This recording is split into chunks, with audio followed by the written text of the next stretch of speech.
ho say ye beka ho asem na no mesoma memrante bi ekoy ye kwenhwehwemu e wo ho no mo menim se mu bi se munnim a enye nwanwa say free sabre ko say de e beka no ma anye correction a mumsu mu be hia bi ana mu hu nipa bi hia bi e ya ade a ekoso na ye mampanfo hunu say ye hunu so they better set up na no be nansani e bai e bedrum anim e ma me mrante no ebi ekohwehwe mu ni ade nenso doctor nso wono nso akohia bi saa ye gina Nkwantannanso ye kyeremu de eko ene de ye enhyehyɛ pa wo se ye ema obi ahoto no wo man mu Derrick country ya branche bako a mesoma no ema no ekoye nhwehwemu na me ma no aka ehon nsem akyerɛw ye passport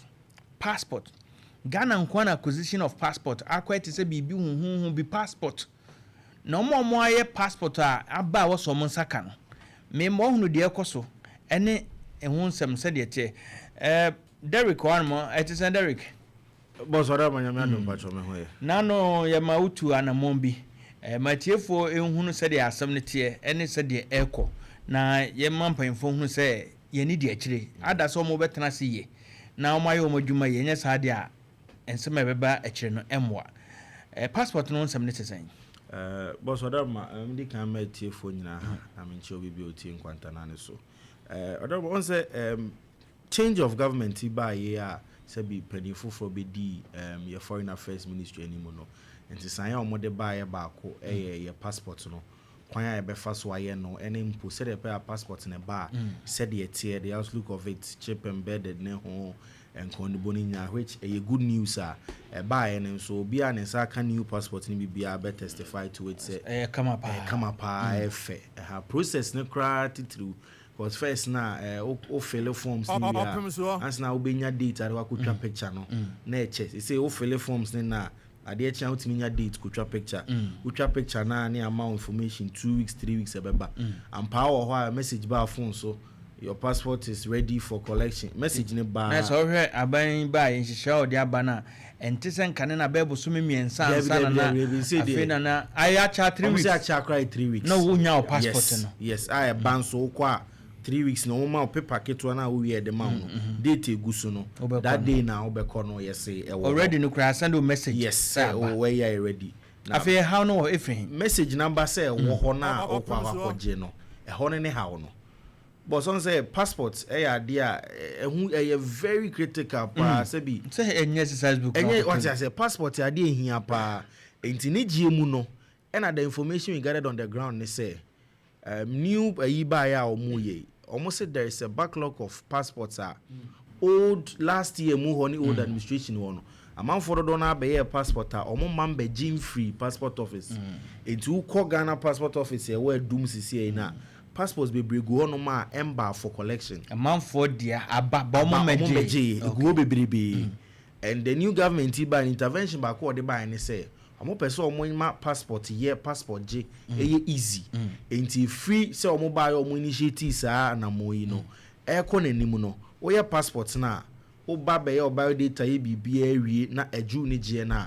now omo the delivery company e ba in between the Ghana passport office wo as an applicant ye the delivery company ba be shame finfin. Until now, delivery company mum will be delivering your passport to you. Something how to feel no. Nanke they abroad saying at your doorstep. And Kenya bad idea. And no crown was utie sebi penifone immigration for on ground that they are saying say passport. And ideal so say delivery company there. And ideal so say ye do passport esmo aba. Yes. A good idea say ko bitini fi na within the passport. Yes. But on the other side, the book itself, that passport, yes, and your common book, and your ordinary book, yes. And you know, people think say, I mean, it shouldn't be given to anybody. Okay, me and Amadiaba, call me because I am as part of the process. And one process, man, you been to me, me buy mama take me bio data. Yeah, no, my ba, much me take. Na ne jena mean to me make. Cause o fail cry na wa fail o form say we no o kwa bibi a friend vetting me na ma fail ma dey ade na nka o vet me cause e hia na e delicate nti na wo ye ne sa it was delivery system na be mu ake o say delivery ne de bro na make us all ground sir even immigration for ne cry bonyo so sa afia be do system ben kenyere. And then also another question being raised they say delivery system ben me sure say ka Ghana Post din hye ho a enka nkomo ya ye be din ke different because you nim adwuma omo ye you nim how they've been working. Ghana Post people say credible. Let's put that way. Yes, especially from old administration jumedi omo di nyina no. You can say they were credible enough. So now the delivery company now about in between the Ghana passports and the clients no. A new delivery system boss minim no wuni metal mako omo office so amehunu sign e go omudin wo mu. Na bo omudin no Doc omudin ko omudin ebi mu Trustkit. Yes. Trustkit. Omu no and I was there. Yes. Doc anya I was there. so then now they all han enko bi ba mo no ebe ka chen.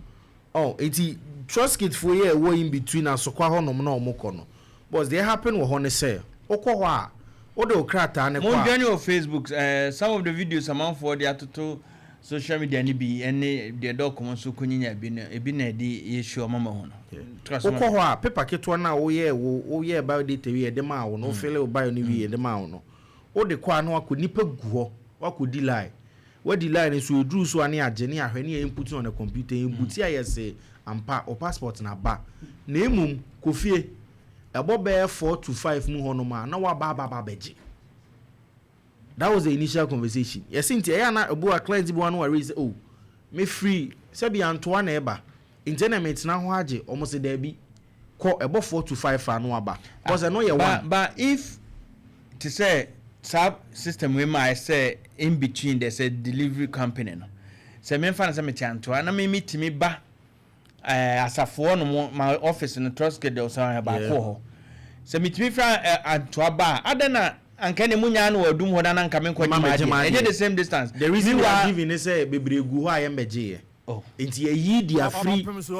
passport office no e dia bre Trustkit for no wase o but also ka say ade ne say a delivery enti ade na me say ba ho no na abeje na me ba wasa ka chem say abamum na cobra na sa brave yes. Delivery no problem e ho nso ne say delivery company there are set of guys and a boss Trustkit e ko no asemi boko your passport on so unim say BNI for na vetting wo ho immigration for na je wo biodata twa picture na ze for omo gate no yenim omo professional because most of them maybe won share uniform but okọ passport office say am ka say who immigration for who BNI for on you identify omo Trustkit we ne e purely a delivery company DJ Simple kro meet ma fa na adwuma no I o delivery no e bia onim hwe so omo so any nipa nkita hodie na kwa akoye say typical example ye maami bia waba so mi dwomba ba bididwa nti o ho na delivery company friend no so o me wo so na delivery company zane ofri ba bi ofri ba delivery company ni drew crow from no ofre maame no 1 2 maame na ntimi amfa maame ni ko so odidwa wodwom maame ni edi dwa ni we ohun ye ofre delivery company ofre na delivery company say wo bedru so run about atwamu ko ahwa ena maame ni si okay ne wo babaka metwen ho madidwa na mu metwen na ade abrem because any passport yes delivery company guy na ka che ne say on sam be fa so run about so ame obiu nja say maame ne ba beje no no mo office ho ena o kire mo office ho tafo kwan so ampa enim so otimi wura mu fa krofum enti kama ampa delivery guy no be friend about obe wura mu afefa wako odini dwa no every so ame efa ka ko say passport time nso ko wa frɛ no ontimi nko finger sɛ me ko dwan ko si wa ba o frɛ kra wanya no kra so watwam na we ya wo san so wa omra magye no boss nya fa sɛ kasa ne nyemu kra odru ebia odru tafo asie na maame ne frɛ wo ba ko ba so watwam watwam ontimi ma wachi maame ne di dwane free hono mo ba omo hono so omba ba bagye a ya gye ne paper na hwɛ so a ɛsɛ pin wo so ba ko agye sɛ nyambo ɔkyena okuradwa kura neoma no na de asa go na muni midi mo ama frem se mo ba me se me twen ho wa beduro wa ama na me ama sa ba beduro wa me se ya o se me nsan kɔ ade echa na ma ba be gye sa ade echa delivery guy ni sa de bebrem you ma me nsan fa kan ba delivery ho no ma be gye bio e na o se ha boss it became an issue personally me am kokosi me hu nipa wo ho kwa gye ne passport me ko nipa gu ho me am say na me call that was my first time me investigation na me ye no passport office e ho na me di kan di nkomo na me hu e no boss me see now odi queue so wie me wo ho abe 1 hour 30 minutes no afre me odi line so wakodru ho agye na yi no mo se e wo so na msemate na twen na tie de obekan within 10 minutes no asa frame nana behwe de edru mi so a wo hwe me no ono wasore kọ patanto kwa no na ms e de ntoko se hwe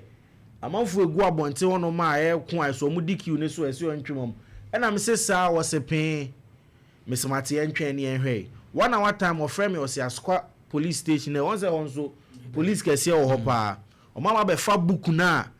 ye tro din wo mu na waje wade akon mama be fa free hoko na say ebo 4 to 5 no se na be ye kase na abo around 2:30 84 no police for na be fa book no yes police for na be fa book no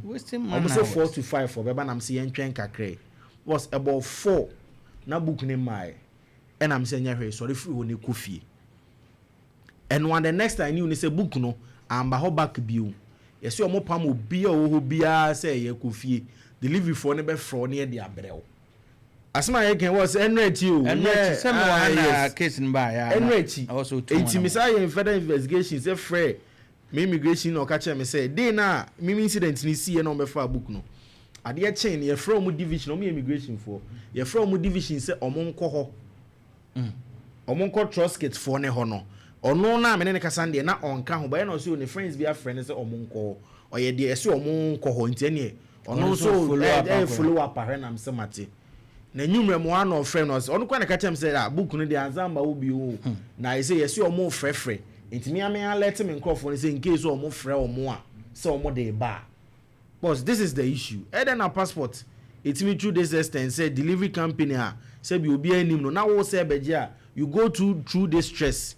government tell me relieve of number of days odi nya o passport odi process o passport afi ne je no abaye ntoko abaye twema mentwe because this is the evidence on the ground from Facebook I charge you for say like are we serious as a country NSS do deliveries but you have to request first why do we have Ghana Post and I know na ye dwun ho asem and asemi ba ya metie me ma black menu the country edi akire unfortunately doctor we are also the same thing I just confirming what is going on the ground doctor just a bit from the black there had to see what would the internet is saying Kofi media nini about 3 weeks ago and a minya message say mete and can free delivery company and they name it as Trustkit and to mo have video no be personal breche kakra bi but how okay we have a guy no kura gina ya omudin no and on my Trustkit ai eti ma hwe ni mo 3 weeks down the line obi am frame and I me said na de ma ba kromu dia ma memfa ho okwo ma they treat you like say wunye nipa obi akasa bi opebia na kire wo eti me problem ne say trust kits as well ho minimum ni contract contract Ghana me buy me even at all me call passport officer me enquiry ko take you mo bio data no I didn't even spend 30 minutes or 50 minutes yeah straight away Opemsuo yeah ma enquiry no what I say eti obeka at that time no kwa me ba hanom ebeda o ma say premium for officer yeah ebeda o ma say so more efficient o me efficient so mo koso ye ne sa Ghana be fa ntima pa efra so etimi akọ media enquiry die ni the 3 weeks 21 days on 18th day pepepe and a message ni buy and so message buy 3 weeks ni 3 weeks and ne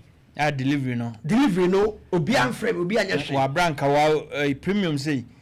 me read video ko ya because before then no crowd it me create one day no an crowd ekwayo mu de no na enkofo ebeji omu de ho okay that's it oba ya yetenase na ye de wade am so thank you doc but Ghana Immigration Service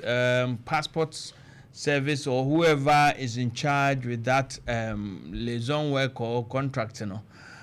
make sure these are concerns coming and it keeps coming and it's becoming unbearable. Ms. Amwa, immigration